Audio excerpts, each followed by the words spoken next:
দুনিয়ার কাছে তুমি বিরক্তকর হলেও আমার কাছে ভাল লাগে তোমার ন্যাকামি। তোমার সুন্দর সুন্দর বয়স শোনার পর দিন দিন তোমার প্রতি আসক্ত হইতাছি আমি।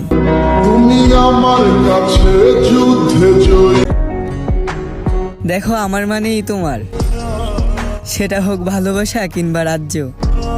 তুমি কারো রাজ্যের রানী হবে না জেনেও তোমারে আমার রানী বানাইতে চাই। এবার বুঝো তোমার কি ভাগ্য।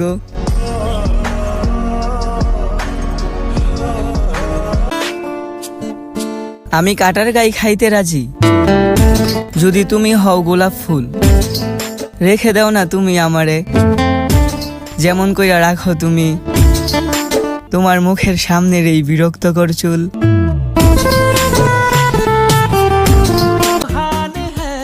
যেখানে সবাই পছন্দ করে পাকিস্তানের হানিয়া, সেখানে আমার পছন্দের লিস্টে তুমি, কারণ তুমি হচ্ছ আমার দুনিয়া।